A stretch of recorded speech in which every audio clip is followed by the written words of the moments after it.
Y como comentábamos, ahora vamos a hablar de Rómulo Charrupi, un jugador profesional colombiano que vino a vivir a nuestro país para desempeñar su actividad deportiva. Lamentablemente en un partido de Copa Simón Bolívar tuvo un trauma directo y se fracturó la pierna. Se fracturó solamente la tibia, no el peroné. Esto a veces hace alguna diferencia. Entonces, cuando lo tratamos a este jugador, tenía dos ofertas. Una, colocarse una placa y tornillos, y por otro lado, colocarse un clavo endomedular. Y entonces, eso significa que es un clavo que entra por el medio de la tibia y hace que eso se cuele en el tiempo. Entonces, Fernando, tú, en un caso como este, ¿qué es lo que le hubieras hecho? Bueno, estoy muy de acuerdo con el tratamiento que se ha planteado. Evidentemente, al tratarse de un paciente que es un jugador profesional, lo que uno busca es la rehabilitación más pronta y uno buscaría también el método más adecuado. ¿Más adecuado en qué sentido? Que le dé mejor soporte al hueso y que al mismo tiempo puedas hacerlo mediante una menor agresión a los tejidos.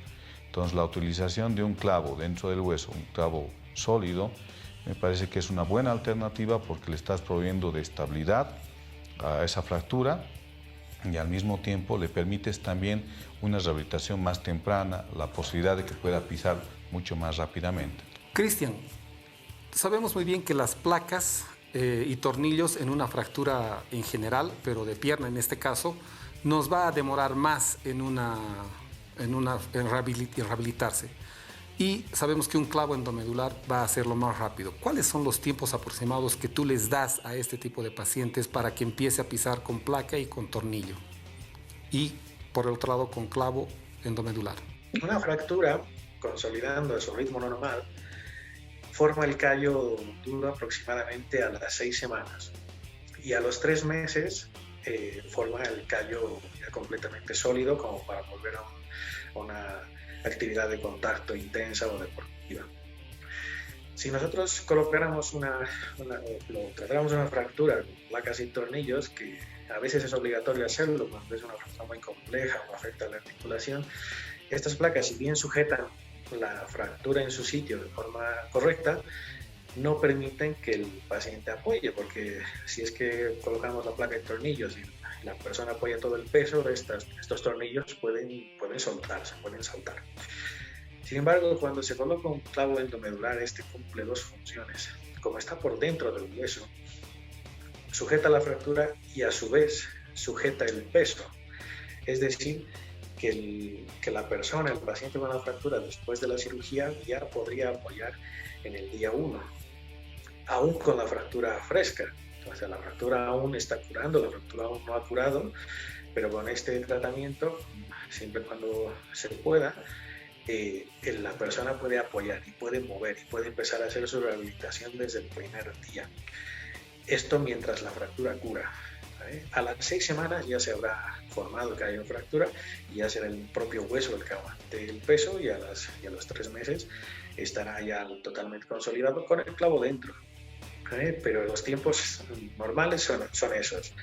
El paciente sin una cirugía o sin un clavo pues apoyaría a las 6 semanas más o menos, pero ya con la cirugía con el clavo el paciente apoya en el día 1 y mientras la fractura va curando hace su rehabilitación y va apoyando, obviamente al principio con dolor, pero luego continúa, y eso le permite evitarse la pérdida de masa muscular y de entrenamiento.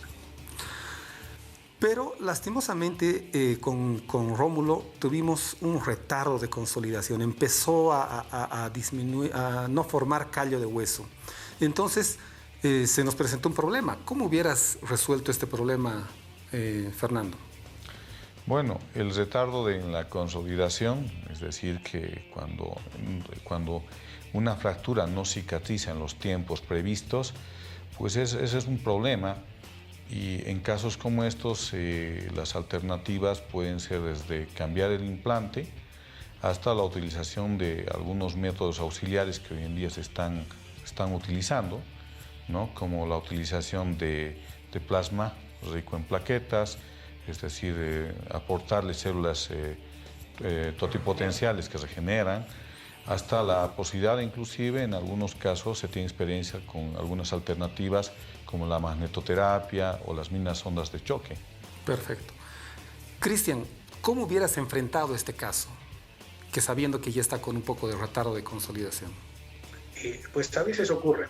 A veces ocurre que una fractura, por diversos motivos, no suelda en el tiempo esperado y a veces tarda un poco más. En estos casos siempre se intenta buscar la causa, que no exista una infección, por ejemplo, que es raro que ocurra, pero siempre hay que descartarlo, se lo descarta a través de estudios de laboratorio e imagen. Y si es que la causa no fuese una infección y simplemente es que la fractura está tardando en consolidar por efecto mecánico, se pueden hacer una serie de pasos. Primero los que no son invasivos, que se pueden hacer como parte de la rehabilitación, y finalmente los que pueden ser ya quirúrgicos.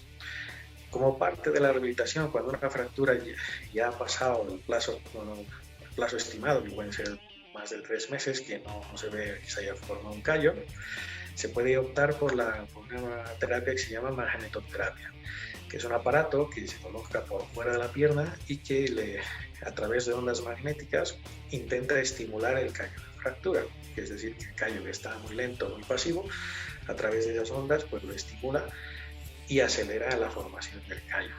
Esto en muchos pacientes es suficientemente eficaz y esto ayuda a que el callo se forme.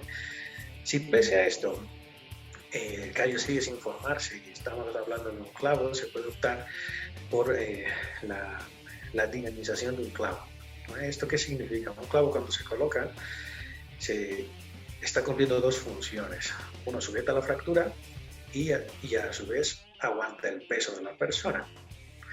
Entonces la fractura está ahí quietita intentando curar. Ahora, si esta fractura no cura y se necesita estímulo, se dinamiza el clavo con una cirugía, que es una pequeña cirugía, pero es cirugía, que se le quitan los bloqueos al clavo y de sus 2 funciones, que era una, sujetar la fractura y sujetar el peso, pues deja de sujetar el peso y es el mismo hueso el que aguanta el peso de la persona en cada paso que da. Y este peso sobre el callo de fractura, sobre la fractura que no estaba curando, como que despierta el foco y estimula que se forme el callo, ¿vale?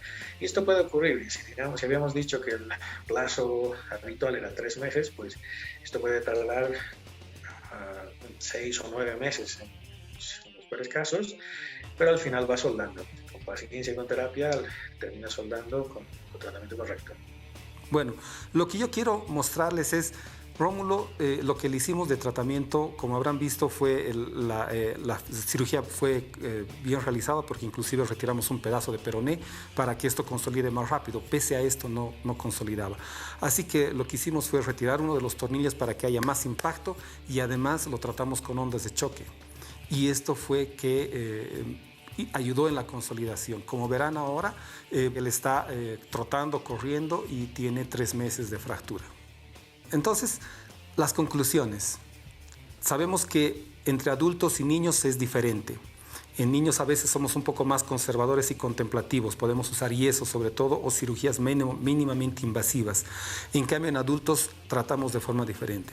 También nos ha quedado claro que a veces en los niños y adolescentes no hay que ser tan agresivos, pese a que es un deportista de alto rendimiento. En cambio, en adultos lo necesitamos para ayer. Entonces, cuanto más hagamos para que este jugador o este deportista pueda volver más rápido al deporte, tenemos que hacerlo.